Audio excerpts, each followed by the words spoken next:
नमस्कार.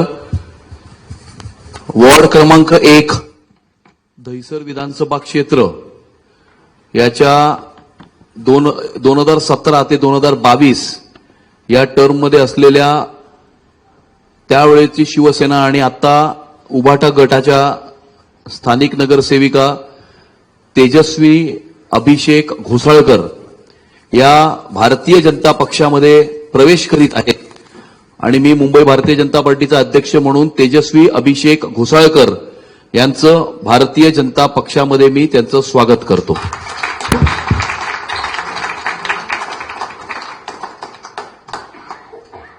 भारत माता की जय.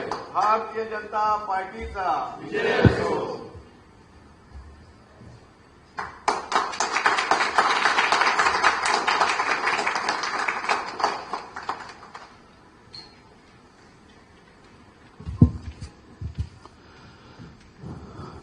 माननीय श्री नरेंद्र मोदीजी यांनी गेल्या 11 वर्षामध्ये ज्या प्रकारे या देशाचा विकास केला आणि गेल्या 11 वर्षामध्ये ज्या प्रकारे या महाराष्ट्रामध्ये आणि खास करून या मुंबई शहरामध्ये आदरणीय महाराष्ट्राचे मुख्यमंत्री श्री देवेंद्र फडणवीस साहेबांनी मुंबई शहराचा जो कायापालट केला त्यामध्ये अगदी पहिल्या 2 वर्षामध्ये मुंबई शहरामध्ये लागलेले सीसीटीव्ही कॅमेरा असतील, Atal Setu, coastal road, VDD चाळीतल्या Marathi माणसाला 560 फुटाचं त्याच ठिकाणी दक्षिण मुंबईमध्ये घर निर्माण करून देणं आणि अशा प्रकारे मुंबई शहरामध्ये 350 किलोमीटरच्या मेट्रोचं काम याच्या सर्व विकासांनी प्रभावित होऊन आणि मुंबईची सुरक्षा आणि मुंबईचा विकास आणि त्याचबरोबर हिंदुत्व या रस्त्याने आपलं भविष्याची राजकीय वाटचाल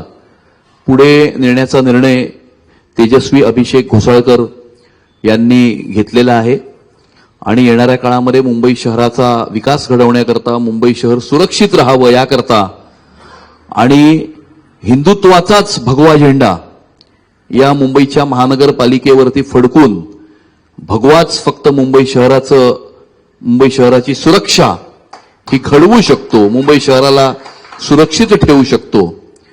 त्याकरता आज त्यांनी भारतीय जनता पक्षामध्ये प्रवेश केलेला आहे. आम्ही त्यांचं भारतीय जनता पार्टीमध्ये स्वागत करतो आणि मी तेजस्वीजींना विनंती करतो की त्यांनी आपलं मनोगत व्यक्त करावं.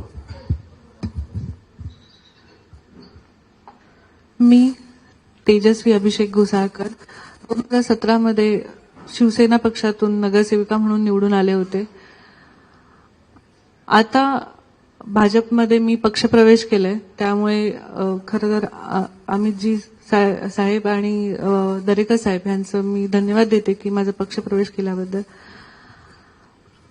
हा निर्णय खरंच खूप कठीण आहे आणि खूप गोष्टी आहेत त्या मी बोलू शकत नाही, पण एक पक्ष सोडताना किंवा ते परिवार सोडताना त्यांनी ज्यांनी ओळख दिली मला ते सोडताना खूप दुःख होत आहे.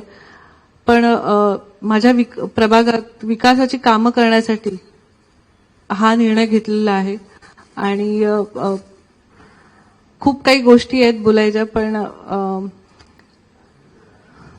माहित नाही कसं बोलू. पण खरंच मला विकासाची कामं करायची आहेत आणि देवेंद्र फडणवीस साहेब यांच्या नेतृत्वाखाली माझी ही सगळी कामं होतील अशी मी अपेक्षा करते. आणि जे निर्गुण हत्या झालेली आहे त्याबद्दलही जी सीबीआयनी तपास लावत आहे संत गतीने, त्याचाही फटाफट तपास होईल आणि मला न्याय मिळेल, माझ्या घोसाळकर कुटुंबांना न्याय मिळेल हीच अपेक्षा मी सीएम साहेबांकडून करते आणि भारतीय जनता पार्टी तर्फे पण करते. आणि जी कामं ते देतील किंवा जे काम सोपवतील मला ते मी जसं मी शिवसेनेमध्ये असताना काम करत होते त्याचप्रमाणे त्याच्याहून जास्त मी भारतीय जनता पार्टीमध्ये काम करेन हीच ग्वाही देते. धन्यवाद.